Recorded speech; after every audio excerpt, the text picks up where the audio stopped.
maintenant dans sa présence et nous louons son saint nom, son véritable nom. Et nous le remercions pour ce temps, ce dimanche.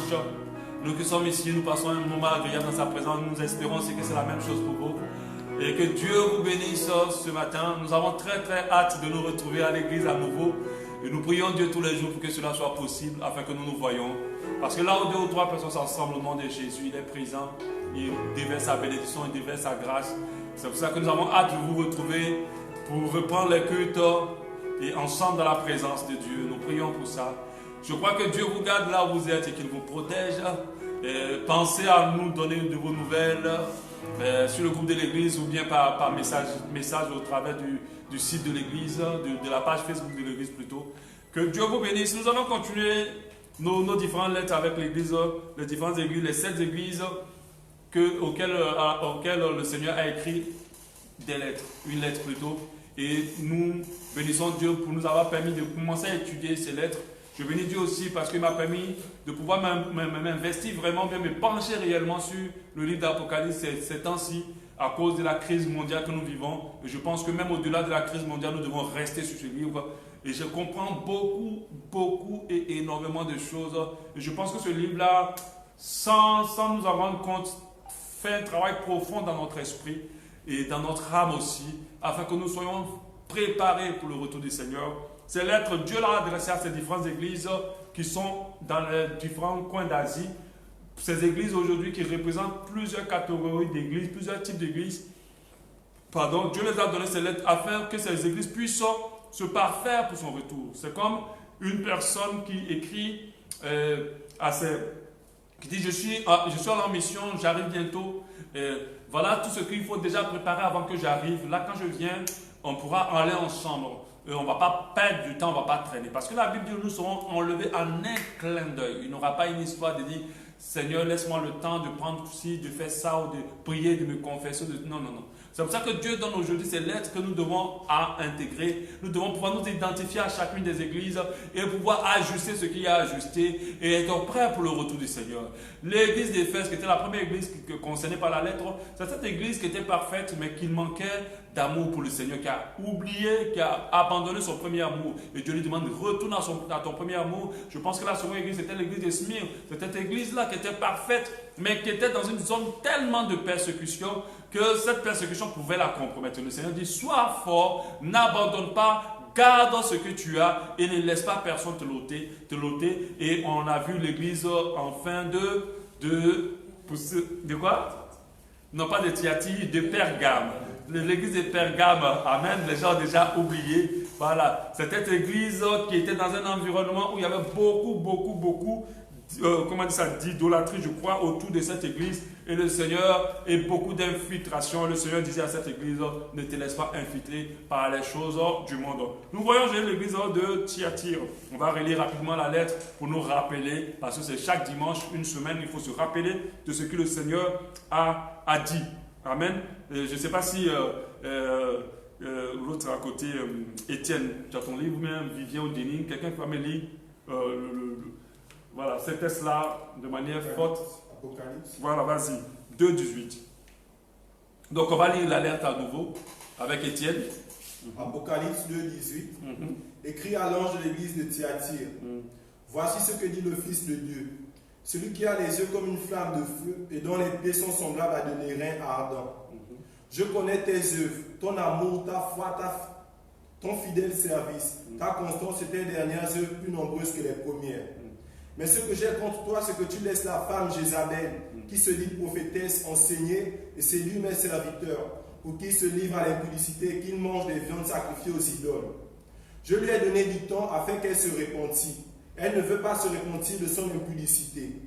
Voici, je vais la jeter sur un lit et envoyer une grande tribulation à ceux qui commettent adultère avec elle, à moins qu'ils ne se repentent de leurs œuvres. Je ferai mourir de mort ses enfants, et toutes les églises connaîtront que je suis celui qui sonde les reins et les cœurs. Et je vous rendrai à chacun selon vos œuvres. À vous, à tous les autres de Thyatire, qui ne reçoivent pas cette doctrine et qui n'ont pas connu les profondeurs de Satan, comme il les appelle, je vous dis, je ne mets pas sur vous d'autres fardeaux. Seulement ce que vous avez, retenez-le jusqu'à ce que je vienne. À celui qui vaincra et qui gardera jusqu'à la fin mes œuvres, je donnerai autorité sur les nations. Il pètera avec une verge de fer comme on brise les vases d'argile, ainsi que moi-même j'en ai reçu le pouvoir de mon Père. Et je lui donnerai l'étoile du matin. Que celui qui a des oreilles entende ce que l'Esprit dit aux églises. Amen. Donc au verset, il a lu une autre version qui est différente de la nôtre, mais on comprend, c'est la même chose. Donc l'église de Thyatire, comme je l'ai dit, ce n'est pas l'église qui porte le nom de Thyatire. J'insiste tout le temps dessus pour que, au cas où quelqu'un tomberait pour la première fois sur l'un des enseignements, qu'il comprenne en fait le fond de la lettre. C'est l'église qui est située à Thyatire. Comme on dit, l'église d'Akanda, ce n'est pas l'église qui porte le nom Akanda, mais c'est l'église qui est située à Akanda.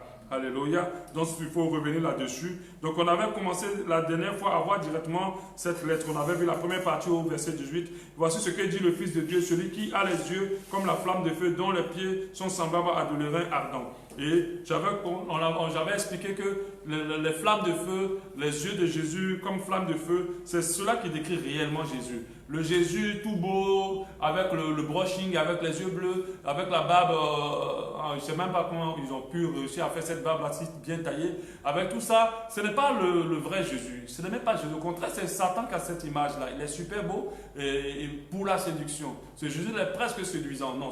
La Bible dit qu'il n'avait rien pour attirer les regards. Notre vrai Jésus, quand vous lisez l'Apocalypse le présente toujours comme quelqu'un qui a les yeux comme des flammes de feu. Alléluia. Les yeux comme des flammes de feu, nous savons que le feu, en partie, vient dévoiler tout ce qui est caché. Le feu, avant, était utilisé comme lampe, était utilisé comme lumière pour s'éclairer. Alléluia. Et Jésus, par son regard de feu, voit tout ce qui est caché. Nous voit exactement tel que nous sommes.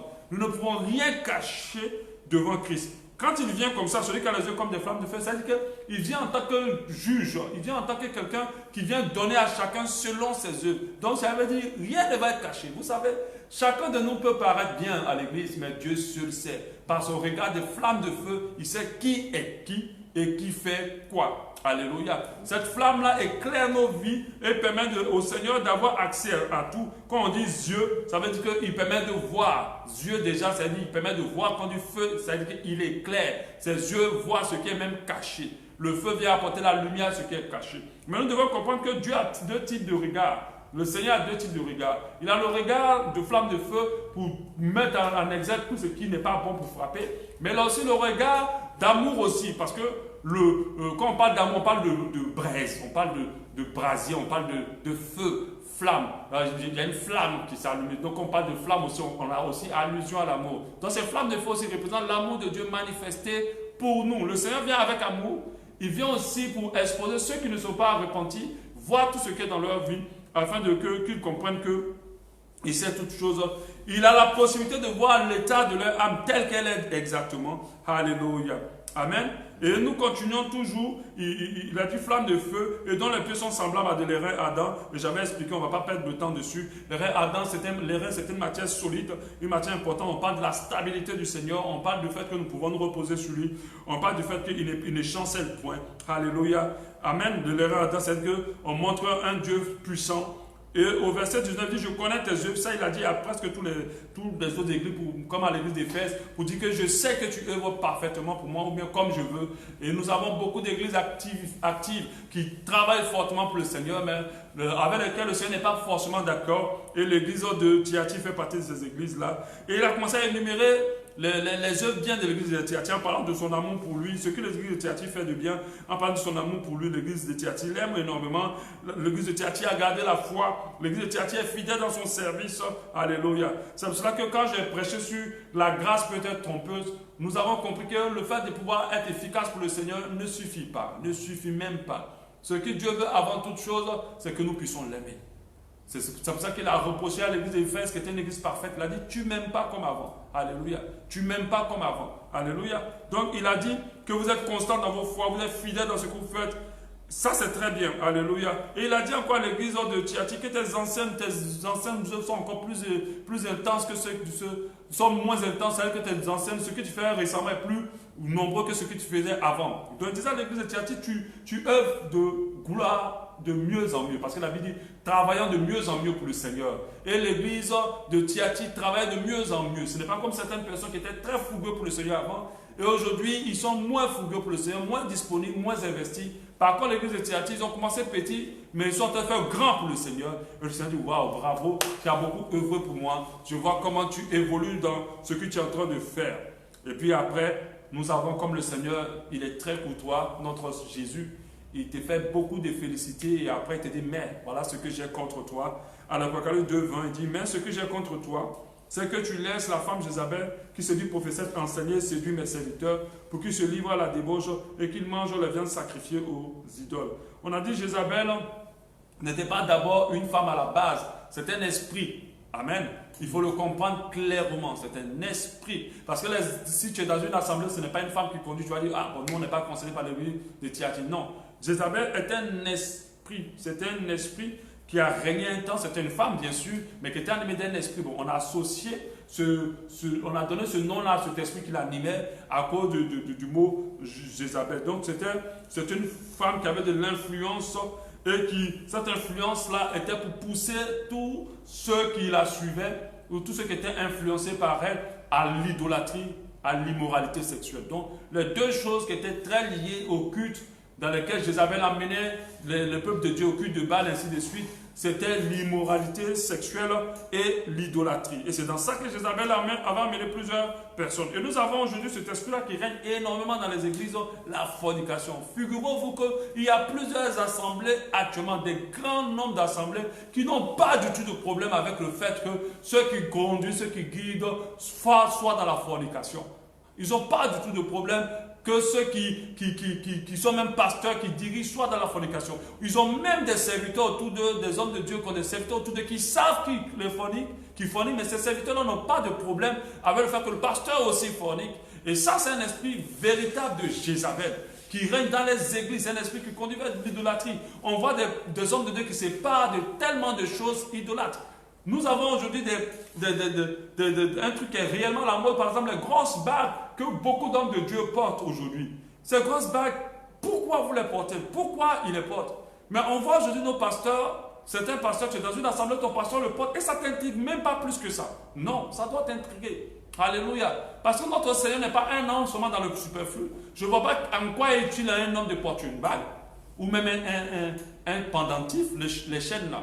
Les chaînes, c'est vrai qu'on va dire, mais pasteur, il n'y a rien de mauvais dedans. Mais pourquoi tu le portes? Pourquoi? Deux raisons pour lesquelles les gens portent des chaînes. Une raison, c'est des grands séducteurs, des gros séducteurs, surtout quand c'est des hommes, c'est des grands impudiques. À la majorité, si ma théorie doit être fausse, peut-être qu'elle est fausse à 1%, mais elle est vraie à près de 98% à 99%. Ou deux si ce n'est pas des grands séducteurs, c'est des grands occultistes. On porte des chaînes aussi pour l'occultisme. Alléluia. Amen. Donc beaucoup, on voit tout ça, mais on ne s'inquiète pas. C'est l'esprit de Jézabel qui inspire toutes ces choses-là. Les gens restent dans l'impudicité, les gens couchent. On défend les hommes de Dieu impudiques. On est loyal aux hommes. Moi, je ne peux être loyal à quelqu'un qui n'est pas repentant. Je n'ai pas dit que si tu as péché, je te quitte. Mais si tu n'es pas repentant, je ne suis pas dedans. Si tu ne reconnais pas ta foi, je ne peux pas t'accompagner. Si tu vis dans l'impudicité, même là, c'est encore plus grave. Ce n'est même pas possible. Alléluia. Parce que ma loyauté, elle est seulement dédiée qu'à Jésus-Christ. Et celui qui est rempli de Jésus recevra ma loyauté. Alléluia. Ou ceux dont Dieu me demande de naturellement les honorer. Alléluia. Mais je ne peux pas être loyal. La loyauté à un certain niveau. Nous avons enseigné ici dans un séminaire sur les tuteurs et comment on appelle ça? Les maîtres. Les maîtres ou les mentors. Les tuteurs et les maîtres. Un tuteur, c'est quelqu'un qui va t'amener dans quelque chose que Dieu va utiliser pour faire quelque chose dans ta vie, mais tu ne dois pas le suivre. Tu dois laisser ce tuteur-là, peut-être il va te prier pour te délivrer, c'est ce que Dieu veut que tu fasses. Mais après, quand tu suis, ça dit, ne sois pas comme lui. N'investis pas ta vie en lui. Par contre, un maître, c'est quelqu'un que tu dois suivre. Il est à l'image de Christ. Comme Paul qui a dit, soyez mes imitateurs, comme moi je suis imitateur de Christ. Lui, c'est un maître. Lui, tu dois le suivre. En plus de que Dieu le tue dans ta vie, tu dois le suivre. Par contre, le tuteur, Dieu va l'amener. Et un tuteur n'est pas forcément quelqu'un de parfait. Et généralement, les tuteurs ne sont pas parfaits. Donc, du coup, bon, je ne vais pas dire que les maîtres sont parfaits. Généralement, les tuteurs ont toujours des faux trucs. Mais il faut les honorer, il faut les respecter, mais il ne faut pas les suivre. Alléluia. Donc, l'esprit de Jézabel règne. Il règne puissamment dans les filles, dans les sœurs de nos églises. Il règne. Un simple décolleté d'une fille peut créer des accidents vasculaires, spirituels dans la tête de plusieurs hommes. Mais la sœur n'a pas de problème. Elle se dit que oui, moi j'entends des sœurs qui disent pasteur, c'est le frère qui a un problème. Ce n'est pas moi. Lui, il a un problème d'impulsion. Moi, je me suis juste habillé. Je ne vais pas dire que ça le dérange. Non, c'est toi d'abord qui as un problème. Parce que le diable est en train de t'utiliser. Alléluia. Donc, il faut qu'on comprenne qu'il est très important pour nous de ne pas être influencé par cet esprit-là de Jézabel. Cet esprit de Jézabel met Dieu de côté et fait remplir l'idolâtrie et la débauche et la luxure au sein de l'église. Et plusieurs églises, je vous assure, ce n'est même pas que Dieu m'a révélé quoi que ce soit, sont remplies d'impudiques de la tête jusqu'aux pieds, sont remplies d'idolâtres de la tête jusqu'aux pieds. Et ces églises-là pullulent le plus, ils ont beaucoup plus de succès que les églises qui servent Dieu en esprit, en vérité. Mais c'est normal. Aujourd'hui, nous ne cherchons pas des chiffres pour nos directs. Nous cherchons des gens qui ont soif de Dieu. Alléluia. Parce que les chiffres, ça ne sert à rien aujourd'hui. À quoi ça d'avoir peut-être 1000, 2000 personnes connectées actuellement qui sont remplies d'idolâtrie, qui cherchent seulement les choses qui vont leur permettre d'adorer d'autres dieux que d'adorer le véritable Dieu. À rien. Alléluia. Donc il faut que nous comprenions cela. Donc l'esprit de Jézabel doit être détruit. Et j'avais dit que cet esprit-là a cette forme d'esprit des eaux. Alléluia. Jézabel, c'était la séduction. Hein? C'était la séduction. Elle se maquillait, plein de failles. Je parle aux sœurs aussi. Faites très attention. Très attention. Moi, j'ai compris que ce qui est naturel est plus beau. Alléluia. Est plus beau. Aujourd'hui, quand je vois des femmes avec des make-up trop... Ça fait bizarre. Elles ressemblent je ne sais pas si vous connaissez ce qu'on appelle des drag queens. Des hommes qui se maquillent comme des femmes. On appelle ça des drag queens. Ça veut dire que ce n'est pas naturel. Il faut rester dans le naturel. Et des fois, c'est l'esprit de Jézabel. À chaque fois que tu veux faire quelque chose, tu dois te dire pourquoi je le fais. Des hommes qui s'habillent d'une manière saine, ils sont, quand même tu sens leur expression corporelle. Tu sens que l'esprit de Jézabel même a un trou dans leur vie. Et ça, il faut faire très attention. Il faut s'habiller simplement. Il faut que ton expression corporelle soit simple. Il faut être dans la simplicité, dans l'humilité. On va dire oui, on met drague, mais c'est parce que tu as un esprit. Un esprit qui règne sur toi. Au nom de Jésus, Dieu te libère de cet esprit-là. Et que le Saint-Esprit règne en toi au nom de Jésus. On lit le prochain verset, Apocalypse 2, 21. Je lui ai donné le temps afin qu'elle se repente et elle ne veut pas se repentir de sa débauche. Donc Jézabel, elle est tenace. Dieu est miséricordieux, mais sa miséricorde a une fin. Arrivé un moment, je ne veux pas dire qu'elle est éternelle. Sa miséricorde dure toujours, mais elle a une fin. Arrivé un moment, il se lève, il passe en juge. Il y a un temps où Dieu passera en juge. Pour le moment, il est le Dieu d'amour. Mais il y a un temps, il sera toujours même dans le jugement, ce sera toujours le Dieu d'amour. Mais pour le moment, il est indulgent. Il dit qu'il a laissé le temps à Jézabel de pouvoir se ressaisir, mais Jézabel a persévéré dans sa débauche.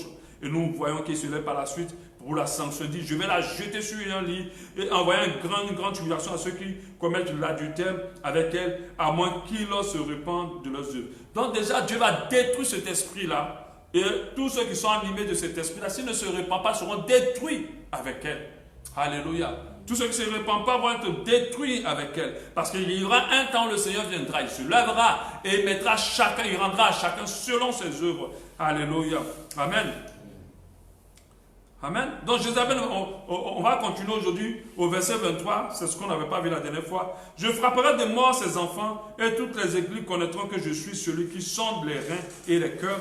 Et que je rendrai à chacun selon ses œuvres, comme je dis. Donc, le Seigneur va frapper tous ceux qui adorent et qui suivent Jézabel, ce mauvais esprit. Cet esprit qui est en train de prendre de l'ampleur. Cet esprit qui est en train de nous emmener dans du superflu. Cet esprit qui est en train d'amener l'église dans l'immoralité. La Bible dit qu'il y a l'impulsion au milieu de vous, de telle sorte qu'on ne rencontre même pas au milieu des païens. Alléluia. Au tel sorte qu'on n'en parle même pas au milieu des païens. Ce que les païens font est plus gentil que ce qu'on fait au sein de l'église. Et le Seigneur dit que je vais frapper tous ceux qui suivent Jézabel. Et il va les frapper. Il dit que c'est lui qui sonde les reins et les cœurs. Quand sonde les reins et les cœurs, on ramène encore aux yeux de flamme, des yeux de braise, des yeux de flamme. C'est-à-dire que par ces yeux-là, il rentre dans les profondeurs de ce que chacun est. Il sonde les reins et les cœurs. Il a dit, je rendrai chacun selon ses œuvres. Alléluia. Chacun selon ses œuvres. Les enfants de Jézabel, ce sont ces adeptes. Alléluia. Dieu ne va pas permettre à ce que l'esprit de Jézabel continue toujours à agir. se répercuter indéfiniment sur l'Église. Un jour, il rendra à chacun selon ses œuvres. Alléluia. Il va juger, pas selon les apparences, mais selon ce que chacun est en réalité. Il y a des gens clairement qui ont fait le choix de cet esprit. Parce que derrière l'esprit de Jézabel, il y a la gloire, il y a la richesse, il y a la notoriété. Derrière cet esprit, il y a tout ça. Alléluia.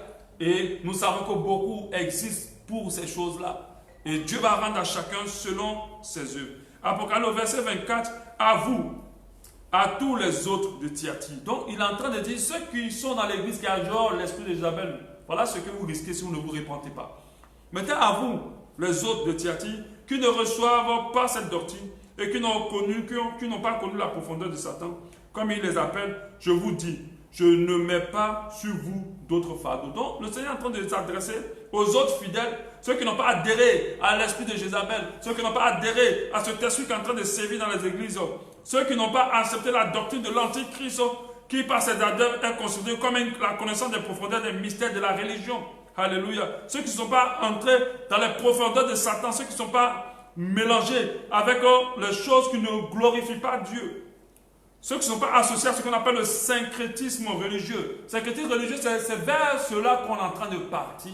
C'est-à-dire où toutes les religions vont être en accord. Ils vont se mettre ensemble. Et ça, on a entendu récemment la lettre du pape qui collabore avec le rabbin d'ici et qui collabore avec l'imam d'ici. Et voilà, c'est une doctrine inspirée par cet esprit de Jézabel. Alléluia. Et c'est ce qui est en train de se passer. Il dit à ces personnes-là que vous, je ne veux pas mettre un autre fardeau sur vous. Donc, ça veut dire, je ne veux pas lever un jugement contre vous. Alléluia. Je ne veux pas laisser une autre preuve être votre partage.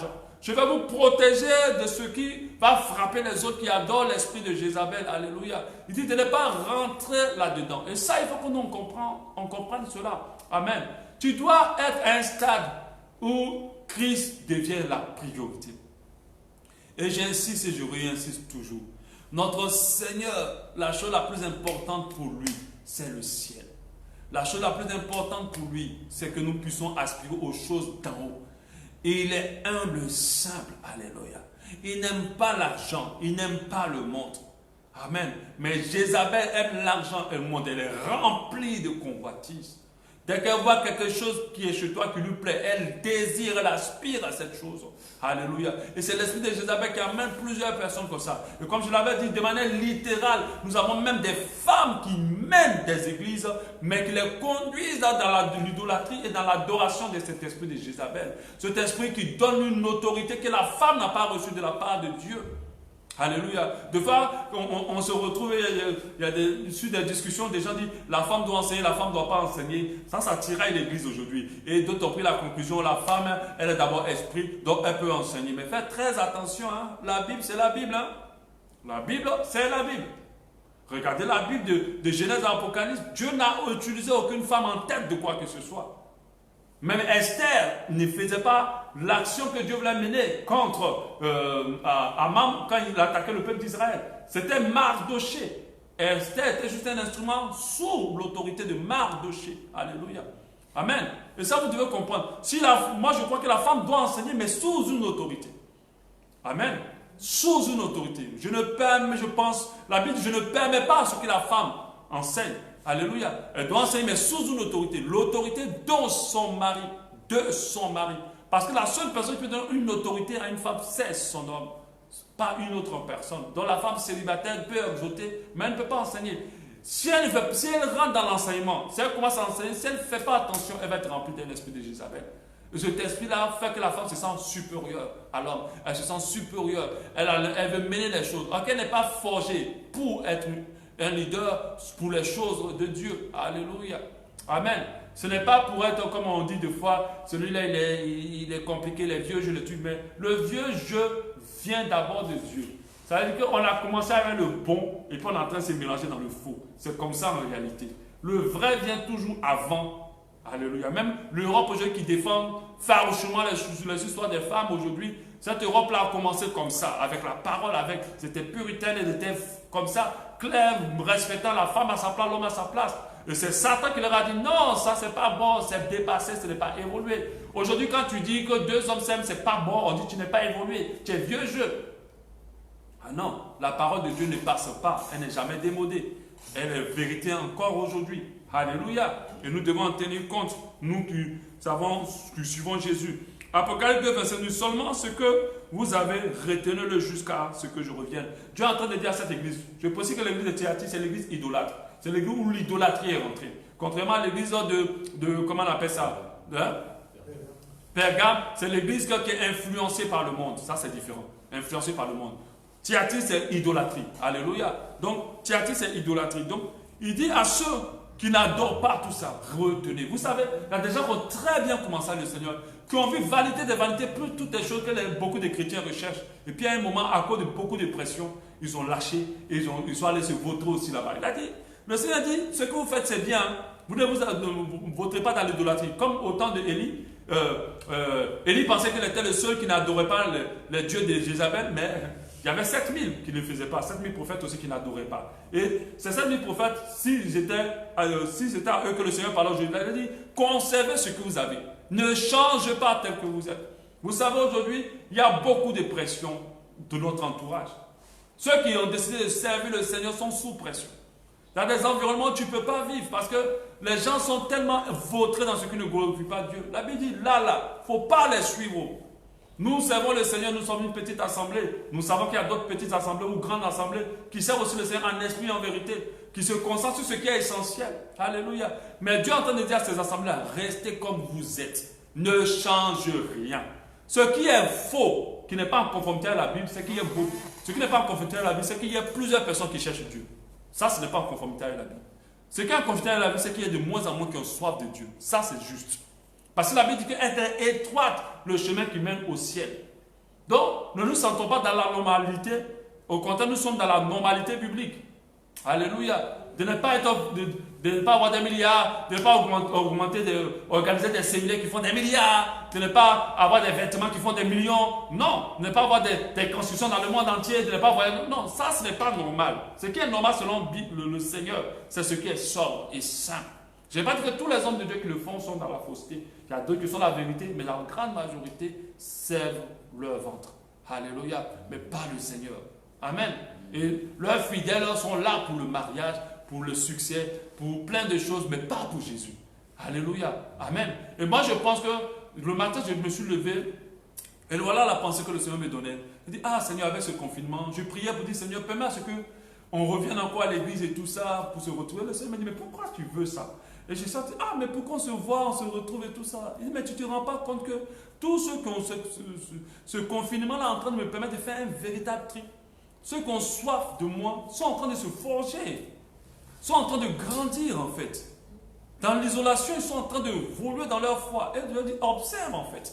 Et j'ai remarqué que tous les frères que j'appelle et les sœurs que j'appelle, qui aiment le Seigneur, sont en train de se forger dans leur foi en fait. C'est comme si leur foi grandit avec l'isolement. Normalement, ça devait régresser, mais ça grandit. Mais par contre, ceux qui ne sont pas venus chercher Dieu sont en train de carrément tout abandonner. C'est comme si la Bible dit, ceux qui pêchent davantage, et ceux qui se sanctifient encore plus. Alléluia. Et Dieu m'a dit, le problème, ce n'est pas que vous ne soyez pas ensemble ou vous soyez ensemble. Le problème, c'est la soif.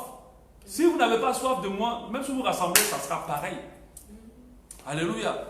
Si quelqu'un n'a pas soif de moi, si vous l'amenez tout ici, vous priez avec, ça sera pareil. Il va rester là, il va faire semblant, il va faire tout. Tant que la soif de moi n'a pas été créée dans son cœur, rien, que ce soit isolement, que ce soit ensemble, il sera pareil. Alléluia. Donc nous devons prier simplement pour la volonté de Dieu. Amen. Il dit, retenez ce que vous avez. Tenez ferme dans l'évangile tel qu'il est annoncé. Ne changez pas l'évangile. Persévérez dans la parole, persévérez dans les œuvres que vous faites. Persévérez dans la doctrine de la foi, persévérez dans la vérité. Alléluia. Dieu nous demande de persévérer, de ne pas changer. Moi, je suis tellement content de faire partie du camp de Jésus. Alléluia. Et encore plus content de faire partie de ceux qui ont compris l'essentiel. De s'investir dans l'essentiel. Alléluia. Je regarde le monde là comme ça. J'ai envie de beaucoup de choses, je vous assure. J'ai envie de construire mes maisons, Récemment, je suis monté dans la voiture d'une cliente. Oh, ça sentait bon, c'était beau. Oh, vraiment, j'ai envie aussi de ça. Alléluia. Amen. C'était beau, ça sentait bon. J'ai envie de ça. Alléluia.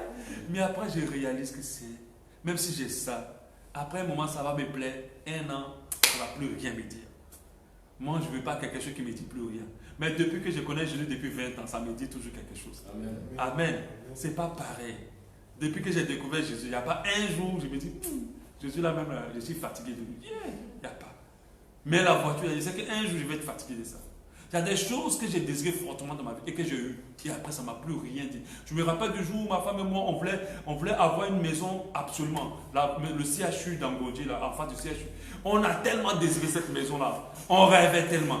Tous les jours, on va sur mon défi devant la maison en voiture. On regardait, Seigneur, donne-la. On prie, on jeûne. Tellement on voulait que Dieu nous donne la maison là, je vous assure. On se disait qu'on va être là, on va être heureux, vraiment, c'était trop projeté dans la maison là. Et Dieu a fait grâce, on a eu la maison. Les premiers jours, vraiment, on était dans les étoiles. Mais je vous assure, ça n'a même pas duré un mois. Après un mois, la maison ne disait plus rien. On a commencé à voir tous les défauts de la maison. Tous les défauts. Je vous assure, parmi toutes les maisons dans lesquelles on a vécu, c'est une des maisons que je n'ai pas aimées. Amen. Amen. Tu vois, comme vous voyez comment Dieu souffre. Hein. On prie jusqu'à, mais quand on finit d'avoir, on n'a pas. On va prier jusqu'à pour une femme ou un mari. Quand on va finir de l'avoir, on ne va pas. C'est pour ça que j'ai compris qu'il faut aspirer à quelque chose qui n'est pas périssable. Quelque chose qui ne va pas un jour, tu vas arriver à un stade où ça ne va plus rien te dire. Et Jésus, le ciel. Je sais que la gloire du ciel, même sur. Parce que Dieu se renouvelle toujours dans sa gloire. Donc il n'y a pas un moment où tu vas trouver que la gloire de Dieu soit monotone. Ça sera éternel. Alléluia. Donc c'est pour cela que je désire et j'aspire seulement qu'à ce qui est essentiel. Tout le reste est vanité de vanité. Dieu prendra soin de moi pour tout ce qui est nécessaire. Et quand il voudra me lever, il m'élèvera. Et quand Dieu élève, personne ne peut rabaisser. Même quand il y a la crise, dans la crise, là, Dieu est en train de t'élever. Regardez comme un avion, pour ceux qui ont pris l'avion, et je proclame que tu prendras l'avion au nom de Jésus. Les frontières vont s'ouvrir. Je sais que c'est ce que vous aimez, mais il faut vous donner ça aussi un peu quand même. Mais quand l'avion, alléluia, quand l'avion est en train de rouler, quand il arrive les turbulences, regardez, malgré les turbulences, l'avion fracasse les turbulences et elle continue. Et quand Dieu décide de t'élever, personne ne peut te retenir. Et moi, je préfère 1000 fois l'élévation de Dieu. Et je préfère 1000 fois le temps de Dieu. Je préfère attendre et aspirer à ce qui est essentiel. Si il veut m'élever, il m'élèvera. Parce que Dieu élève aussi. Alléluia. Amen. Amen. Dis Amen. Amen. Alléluia. Donc, on continue avec Apocalypse 2, 26. À celui qui vaincra et qui gardera jusqu'à la fin mes yeux, je donnerai l'autorité sur les nations.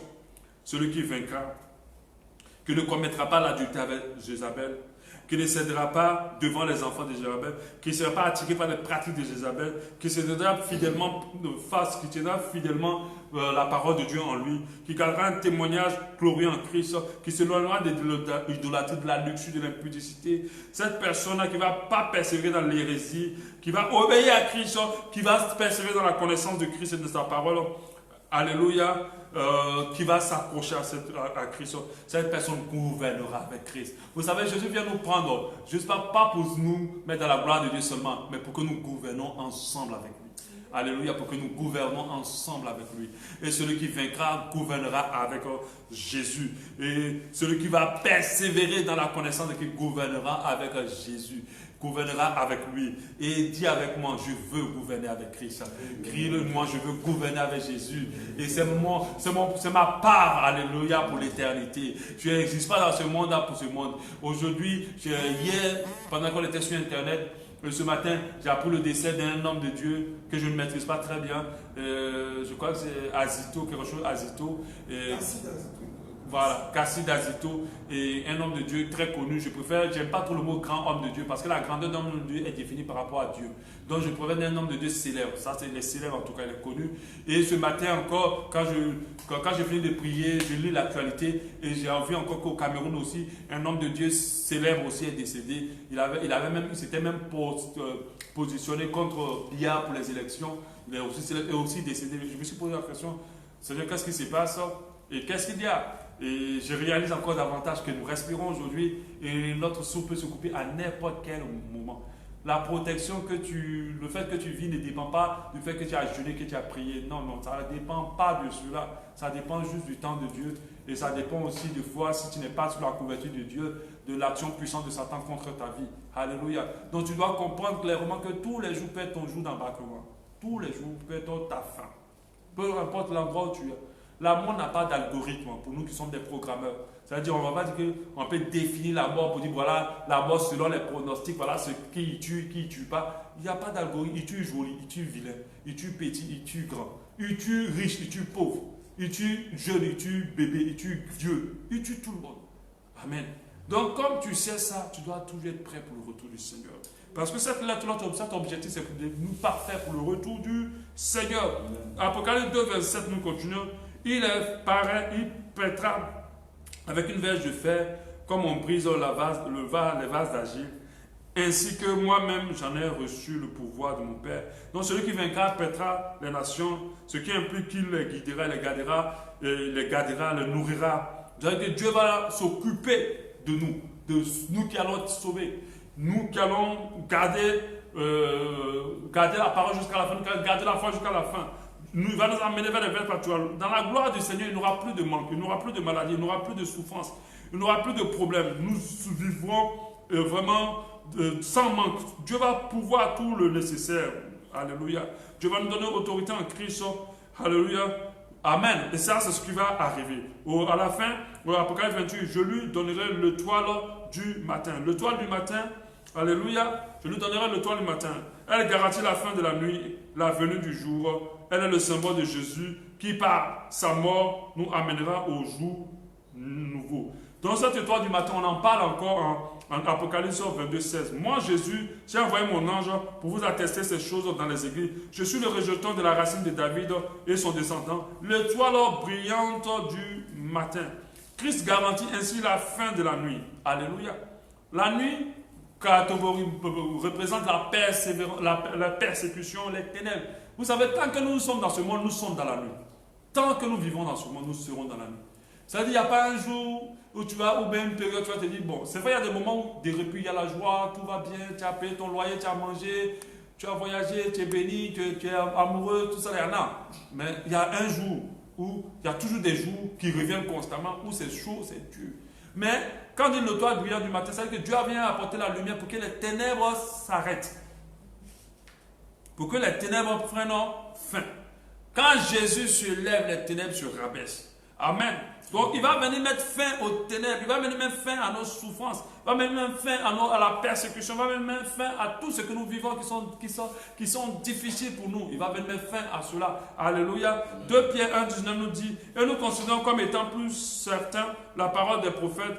Vous faites bien de lui prêter attention comme à une lampe qui brille dans un lieu obscur jusqu'à ce que le jour commence à poindre et l'étoile du matin se lève dans vos cœurs. Alléluia. Donc, il va venir mettre fin aux ténèbres. Au verset 29 du chapitre 2 d'Apocalypse, que celui qui a des oreilles entende ce que dit aux églises. Donc, nous devons comprendre que nous devons retenir, faire attention à toutes ces paroles. Quand nous lisons toutes ces lettres, le Seigneur insiste presque sur les mêmes choses. Alléluia. Il faut que nous l'aimons, il faut nous éloigner de l'idolâtrie. Vous savez, l'une des choses qui a beaucoup irrité Dieu, c'est l'idolâtrie. C'est l'idolâtrie.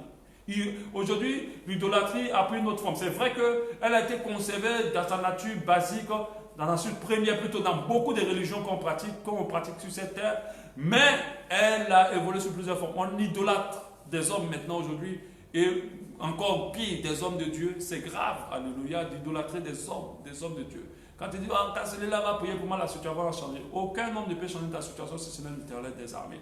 Alléluia. Donc il faut pouvoir attendre Jésus de la part de la Jésus. Si Jésus t'envoie vers quelqu'un, alors tu peux aller simplement. Mais il ne faut pas donner le pouvoir de Dieu à un homme. Amen. Ce n'est pas un homme qui possède le pouvoir, c'est Christ qui le possède. Et c'est vrai qu'il nous a donné le pouvoir de le manifester, mais il faut pouvoir t'attendre à Dieu pour toutes choses. Amen. Alléluia. Celui qui s'attend à Dieu ne sera jamais confondu. Et nous devons écouter ces paroles-là, nous devons les retenir. Dieu a reproché quoi à l'église de Thyatire? Il a reproché à l'église de Thyatire des hommes embarqués par la doctrine de Jézabel, de se laisser conduire dans la luxure et dans l'idolâtrie. Alléluia. Et nous devons sortir de là. Nous devons nous éloigner de la luxure. Nous devons nous sanctifier selon la force que Dieu nous donne. Alléluia. Et j'aimerais rassurer quelqu'un, ce message n'est pas pour te condamner. Parce qu'il y a d'autres qui vont dire, ah pasteur, moi vraiment, ces temps-ci, j'arrive pas, j'ai du mal, voilà. Mais sache que ce que Dieu veut et que ce à quoi il s'attend, c'est que déjà que tu te sanctifies, mais